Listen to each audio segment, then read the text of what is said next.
Hello everyone, मैं हूं CA कविता और आज की इस वीडियो में हम लोग देखने वाले हैं सेक्शन 143(2) का। अगर आप लोगों के पास नोटिस आया तो आपको किस तरीके से उसका रिप्लाई ड्राफ्ट करना है, क्या क्या स्टेप्स आपको लेने हैं, कौन कौन से डॉक्यूमेंट्स अटैच करने हैं, कंप्लीट प्रैक्टिकल एस्पेक्ट्स में आज की इस वीडियो में आप लोगों का लेने वाली हूं।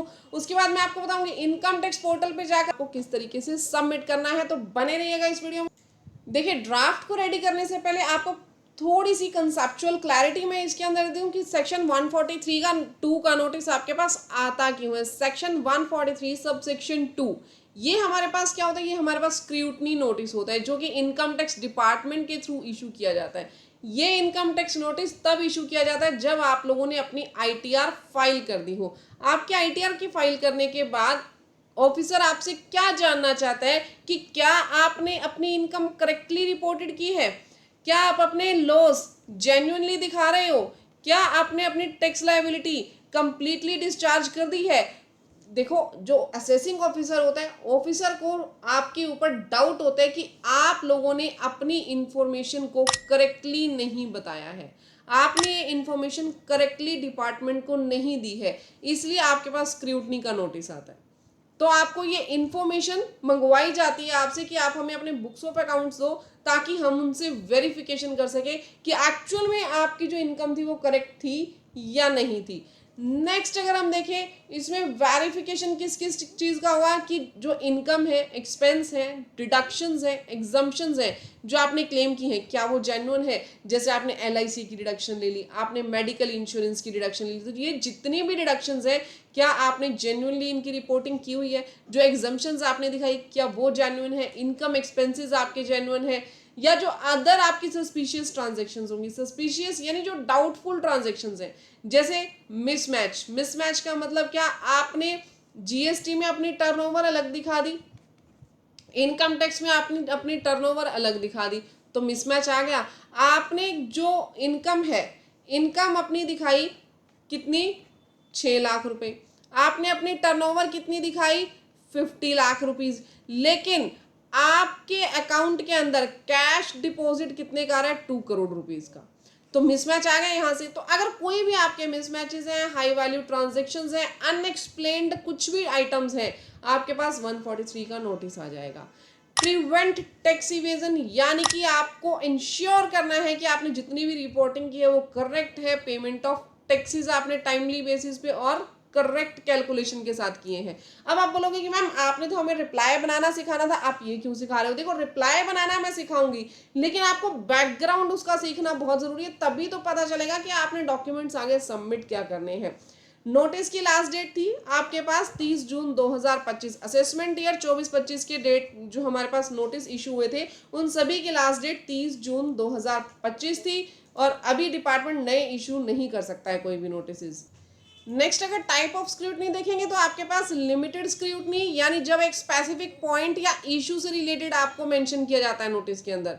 कंप्लीट स्क्रूटनी, यानी कि सिर्फ स्क्रूटनी वर्ड लिखा हो या कंप्लीट स्क्रूटनी लिखी हो तो समझ जाना आपकी कंप्लीट स्क्रूटनी होने वाली है, यानी एंटायर थिंग्स वेरीफाई होंगी आपकी, चाहे वो आईटीआर है, इनकम है, डिडक्शन है, एग्जम्पशन है या क्रेडिट्स है, हर एक चीज आपकी वेरीफाई की जाएगी। पहले चेक कर लेना है कि आप लिमिटेड स्क्रूटनी के अंदर हो या फिर कंप्लीट स्क्रूटनी के अंदर हो। अब आपको जब रिप्लाई रेडी करना है, देखो रिप्लाई आप रेडी करेंगे, आपने देख लिया आपकी स्क्रूटनी कौन सी है, किस वजह से आपके पास नोटिस आया है, तो आपको रिप्लाई रेडी करने से पहले क्या क्या करना है मैं प्रैक्टिकली यहाँ पे तो देखिए, सबसे पहले आपको क्या करना है, सबसे पहले तो नोटिस के अंदर पैन, असेसमेंट ईयर, डिन नंबर, ये सब कुछ चेक कर लेना। अगर देखो 30 जून के बाद नोटिस इशू हुआ है ना, अगर उसके अंदर डेट 30 जून के बाद की है तो वो टाइम लिमिट क्रॉस हो चुकी है, आपको उसका जवाब देने की जरूरत ही नहीं है, आप उसको कंप्लायंस करने की जरूरत ही नहीं है आपको। तो ध्यान से जो नोटिस आपको इशू हुआ है ना उसकी डिटेल्स जरूर देख लेना। नेक्स्ट, कॉमन प्रैक्टिकल चीजें जो आपको ध्यान रखनी है। अब देखो नोटिस आ गया आप लोगों के पास, जब आप नोटिस को पढ़ेंगे ना, नोटिस में ध्यान से देखना कोई भी रीजन नहीं दिया होगा, कोई भी स्पेसिफिक उसके अंदर ऐसा क्वेश्चन नहीं होगा कि आपने इस क्वेश्चन को जवाब देना है, आपने इस चीज के ऊपर अपना रिप्लाई फाइल करना है, कुछ भी नहीं होगा। आप ध्यान से उस नोटिस को पढ़ के देख लेना, सबके पास कॉमन नोटिस आया है, आप सभी से सिर्फ डॉक्यूमेंट्स मांगे गए हैं। अब आप लोग भी सोचोगे कि डॉक्यूमेंट्स दे क्या, तो सबसे पहले अपने मिसमैच देख लेना, क्या आईटीआर 26 एएस एआईएस के बीच में कोई मिसमैच है।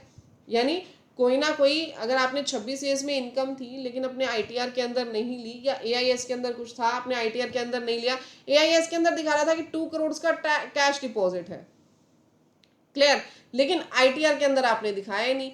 There may be any income which was received in cash, या आपने कोई प्रॉपर्टी सेल की हो, प्रॉपर्टी का पैसा वैसे कैश में लेना अलाउड नहीं है, लेकिन आपने कैश डिपॉजिट किया तो कहीं से तो आया होगा। तो इस तरीके के जो मिसमैचेस हैं पहले वो देखिए, फिर आप उसके हिसाब से अपने डॉक्यूमेंटेशन प्रिपेयर कीजिए और उनको प्रेजेंट कीजिए, क्लियर। बट आईटीआर जरूर आप सबमिट कर देना, कंपुटेशन जरूर आप सबमिट कर देना अपनी।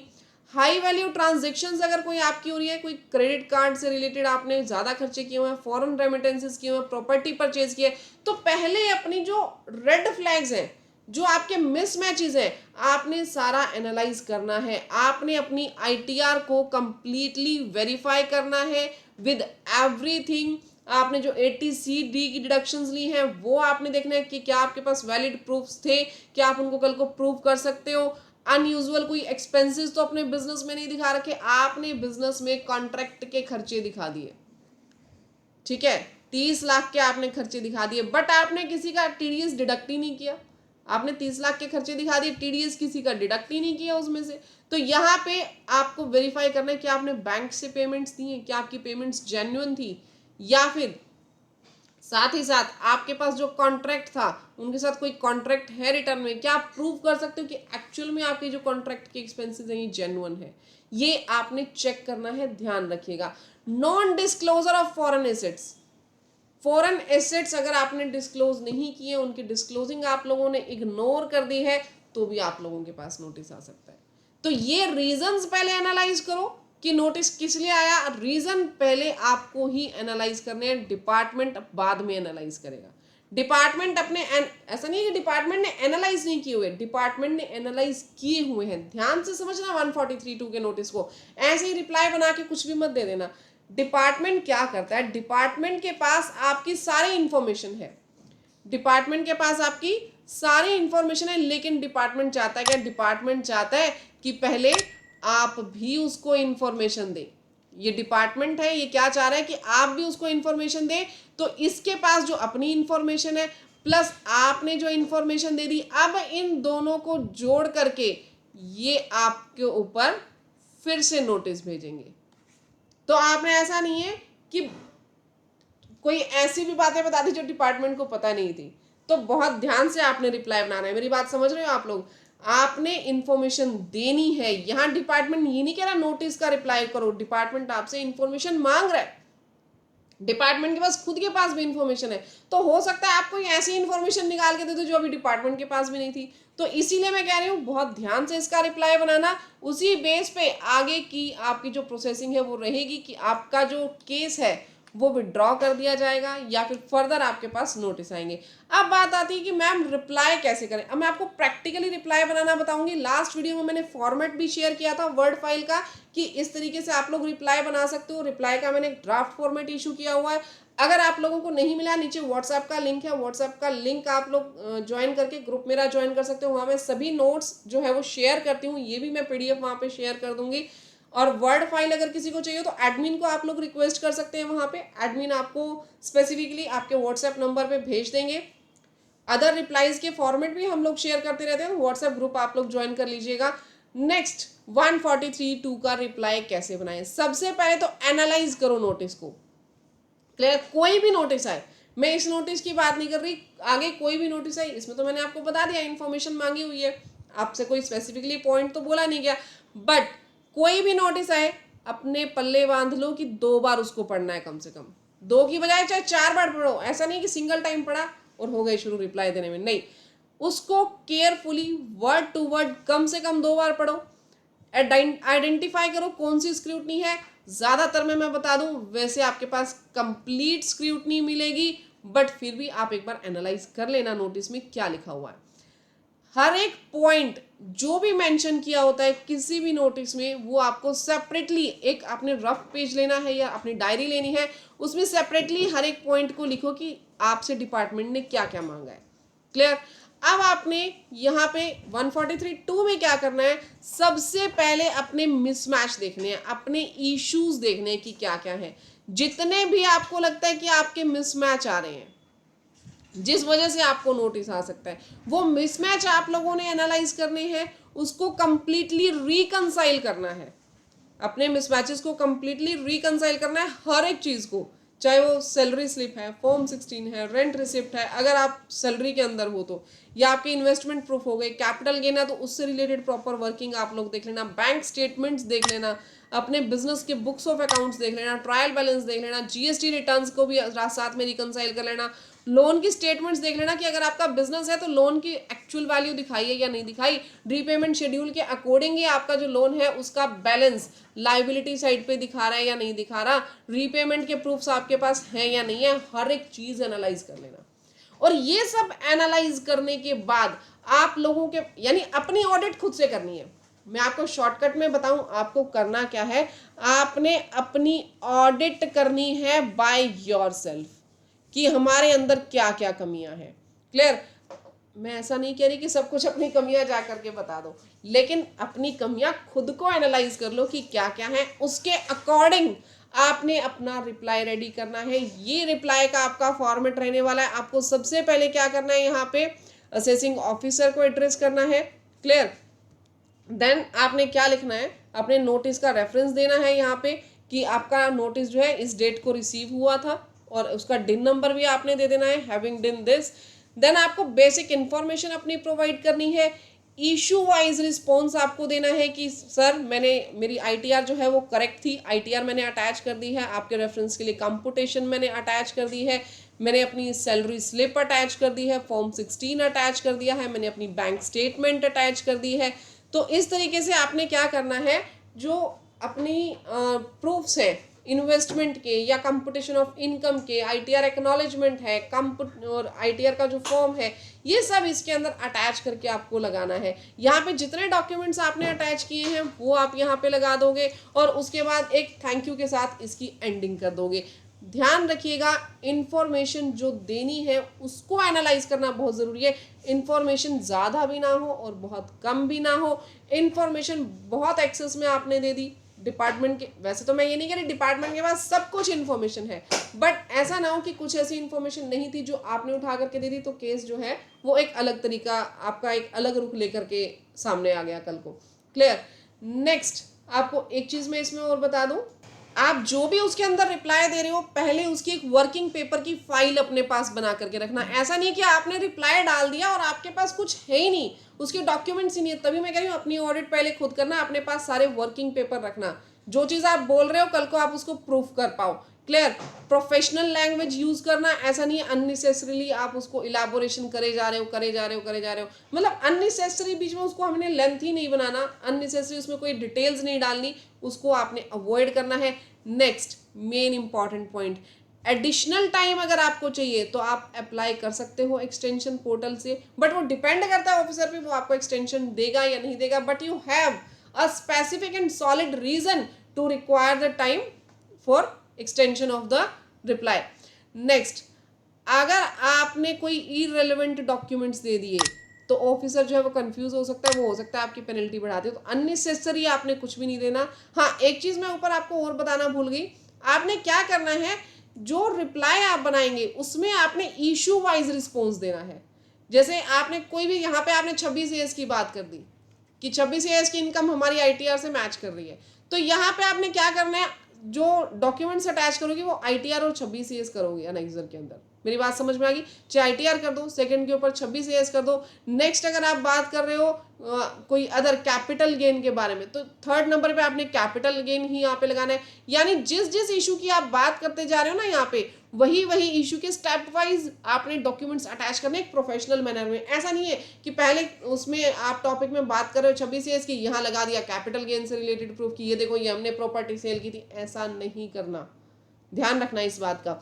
जो आप यहाँ पे इश्यूज डिस्कस करोगे, कॉरस्पॉन्डिंगली वही रिप्लाई की अटैचमेंट्स आप लोग यहाँ दोगे, that will be looks professional.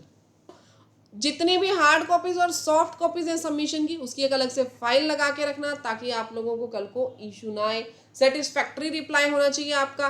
Further clarification आपसे मांगी जा सकती है सेक्शन 142(1) में। अगर देखो आपने ऑफिसर को रिप्लाई दे दिया, वो आपसे अदर क्लैरिफिकेशंस लेना चाहे तो आपको जितनी भी फर्दर क्लैरिफिकेशंस है वो सेक्शन 142(1) में मांगेगा। हाँ, रिप्लाई सबमिट के बाद अगर वो सेटिस्फाइड है तो वो आपके केस को क्लोज भी कर सकता है। क्लियर? बट अगर आप रिप्लाई नहीं देते और बिल्कुल अनसेटिस्फैक्टरी आपका रिप्लाई है तो वो बेस्ट जजमेंट असेसमेंट पे चला जाता है 144 पे। लेकिन ऐसा होता कम है, मैं आपको डरा नहीं रही हूँ, सीधी सी बात बता रही हूँ, होता कम है। अगर बिल्कुल ही आपने देखो नो रिप्लाई पे तो वो जा सकता है 144 में, लेकिन अगर अनसेटिस्फैक्टरी है तो भी ज्यादातर ऑफिसर यही करते हैं कि 142(1) में इंफॉर्मेशन मांगते हैं। बट उनके पास एक ऑप्शन है कि बिल्कुल ही आप ढंग से रिस्पॉन्ड नहीं कर रहे तो 144 के अंदर जा सकता है। इसलिए मैं कहती हूँ ढंग से सोच समझ के रिप्लाई दो। Next, completion of assessment. जब वो आपका कंप्लीशन कर देता है, फाइनल असेसमेंट कर देता है तो वो ऑर्डर पास कर सकता है 143(3) में। स्क्रूटनी नोटिस, स्क्रूटनी आपकी स्टार्ट हो जाएगी। क्लियर?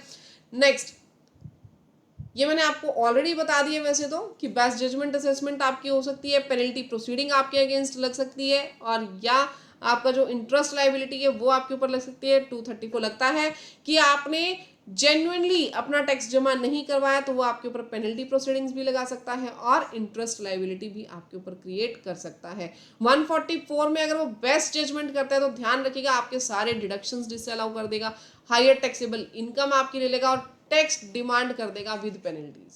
अब आप उसको रिस्पॉन्ड ही नहीं कर रहे हो, रिस्पॉन्ड नहीं कर रहे तो वो क्या करेगा, बेस्ट जजमेंट असेसमेंट कर देगा, अपने अकॉर्डिंग वो सारा टैक्स कैलकुलेट करके आपकी डिमांड रेज कर देगा। तो गाइज बहुत ध्यान से आप लोगों ने जो है रिप्लाई करना है अपनी इस नोटिस का, आपने बहुत ध्यान से इसके रिप्लाई को ड्राफ्ट करना है। हूँ कि इनकम टैक्स पोर्टल पे किस तरीके से आपको लाइव फाइलिंग करनी है 143(2) के नोटिस की। अगर आपके पास भी सेक्शन 143 सबसेक्शन 2 का नोटिस आया है तो रिप्लाई किस तरीके से आप फाइल करेंगे, स्टेप बाय स्टेप प्रोसेस मैं आपको आज की इस वीडियो में बताने वाली हूँ। सबसे पहले आपको क्या करना है, इनकम टैक्स पोर्टल पे लॉगिन कर लेना है। लॉगिन करने के बाद आप लोग क्लिक करेंगे पेंडिंग एक्शंस पे, यहाँ से आप जाएंगे ई प्रोसीडिंग पे।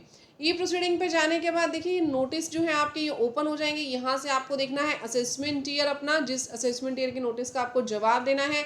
फिलहाल जो नोटिस आप लोगों के पास आए हैं असेसमेंट ईयर 24-25 के आए हैं, लेकिन पिछला भी कोई नोटिस है तो आप जवाब दे सकते हैं। आपको व्यू नोटिस एंड ऑर्डर्स पे क्लिक कर देना है। यहाँ पे आपको देखिए ऑप्शन मिलेगा सबमिट रिस्पॉन्स का, सेक्शन 143(2) सेक्शन के नोटिस का आपको रिप्लाई यहाँ पे देना है। सबमिट रिस्पॉन्स पे आप लोग जाएंगे, कंटिन्यू पे आप लोग क्लिक कर देंगे।